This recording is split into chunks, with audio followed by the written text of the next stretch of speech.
What up? It's your boy T-Bro, the reaction to today's Wrestling. This is a making for Wrestling Wednesday. So you're about to check out a video from Wrestling about moments that were not supposed to happen in Elimination Chamber. As you know, Elimination Chambers come on this weekend at 5 a.m. or you can watch it whenever you get a chance to watch it. But other than that, though, we want to check out some moments that were not supposed to happen in Elimination Chamber. One of the infamous moments is Triple H getting his throat damn near crushed from RVD that almost killing him. So yeah, that was a crazy moment as well too, as many others. So let's get it. Here are 10 of the worst WWE Elimination Chamber botches. Number 10, WWE completely missed Nikki Cross's elimination in EC 2023. The Women's Elimination Chamber match opened the highly anticipated 2023 Elimination Chamber show, and for the most part, the match delivered. However, early on in the match, the WWE production team made a huge botch that made WWE look like amateurs.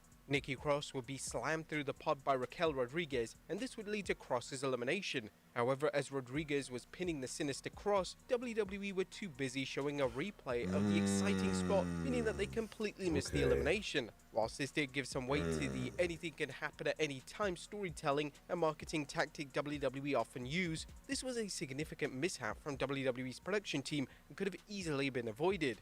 Number 9, Rhea Ripley's vision is impaired.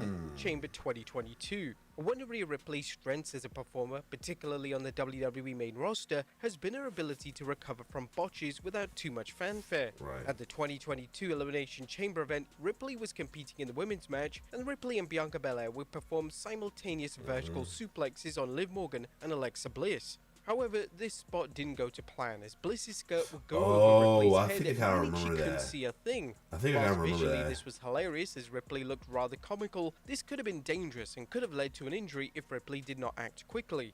Ripley simply moved Bliss's skirt out of the way, and she played this off in such a cool manner that it didn't detract from what was a standout spot and a moment in the matchup. Number 8, Mark Henry's pod breaks, Chamber 2015. In 2015, WWE decided to deliver something new when it came to the Elimination Chamber. Instead of the match being for the world title or a number 1 contendership, one of the 2015 matches would be for the vacant Intercontinental title. Unfortunately, whilst this was a welcome booking move, virtually everything went wrong in the match, and the match isn't exactly considered to be an Elimination Chamber classic. The match was sent into turmoil when Mark Henry's pod broke, and this meant that Henry was forced to enter the match way earlier than intended. The nature of the chamber match means that most spots and timings are planned out way in advance, yet this sent everyone into the match into a panic as they didn't know what to do. It was obvious watching as a viewer that the match had completely fallen apart. As for the portion of the match, the competitors were just standing there seemingly waiting for instructions. Number 7, Kane enters early, Survivor Series 2002. The inaugural Elimination Chamber took place at the 2002 Survivor Series event, and it goes without saying that if this match wasn't received as well as it was, then the Chamber wouldn't be a WWE staple over 2 decades later. The match was universally praised, yet there was one major mishap in the match that fans weren't aware of. Everyone in the match was at the top of their game, and they managed to continue as if nothing went wrong. During an interview with ESPN, Chris Jericho, who was featured in the match, stated that they were forced to call the match on the fly when the botch happened. They opened the wrong door. They opened the door for Kane to come out rather than Shawn Michaels, so all of the stuff that we had come up with in the back and all this effort and time we'd basically wasted, thrown out the window. We had to call it all on the fly. They did a good job. Number 6, Brock Lesnar goes off script. Elimination Chamber 2022. The sight of Brock Lesnar causing bedlam in the 2002 Elimination Chamber was truly a sight to behold. Whilst incredible to see, a mixture of production errors as well as the event itself running low on time forced Lesnar to go off script in the most insane manner imaginable. When the next person in the match was revealed to be Bobby Lashley, he had already been taken out of the match due to a prior injury. Obviously, nobody was expecting WWE to act like Lashley could still enter the match, and Lesnar seemingly picked up on the fan response to this production blunder, as Lesnar decided to smash his way through his own pod and enter the match.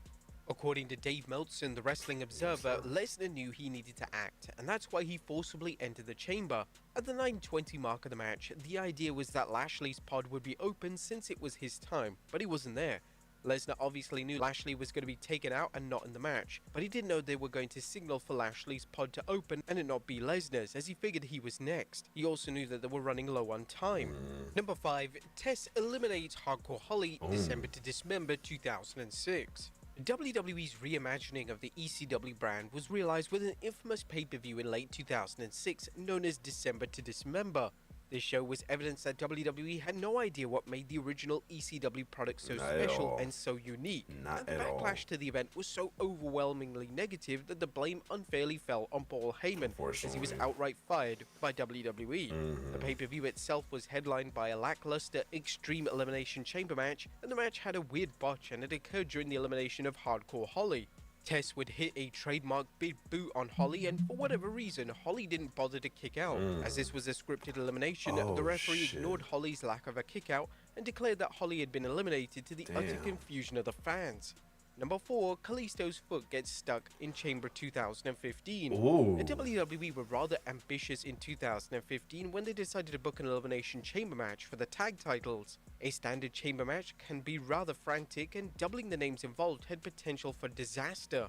Whilst the 2015 tag title chamber match did feature some bright spots, there were numerous terrifying botches that highlighted the dangers of a chamber matchup. When Kalisto climbed to the top of the chamber pod, the New Day pulled his foot through. This was planned, however what wasn't planned was Kalisto legitimately getting his foot stuck. Kalisto spent a long time trying to free himself, and the WWE production team actively tried to cut away in order for him to have as much time as possible to free himself. Thankfully, after numerous attempts, the former US champion managed to free himself and he was able to complete his thrilling spots as planned. Number 3, The Undertaker falls through the door, No Way Out 2008. But throughout his career, The Undertaker hasn't had much luck when it comes to the Elimination Chamber. In 2010, he suffered substantial burns during his entrance, and 2 years prior, the dead man fell through the chamber door. The latter botch occurred at the 2008 No Way Out pay-per-view, and it took place when the dead man sold a headbutt from Big Daddy V. The Undertaker would fall backwards, and he was planning on falling against the chamber door to sell the impact, but for some reason the chamber door wasn't locked, and this meant that Undertaker fell through it. But this was a reckless error on WWE's part, and the Undertaker even stumbled down the steel steps on his way out of the door, so he was lucky that one of WWE's top performers wasn't injured yet again due to WWE's negligence. Number 2, Sarah Logan wipes out Natalya, Chamber 2020. One of the most popular spots in the Elimination Chamber match will see a wrestler jump from the top of the pod.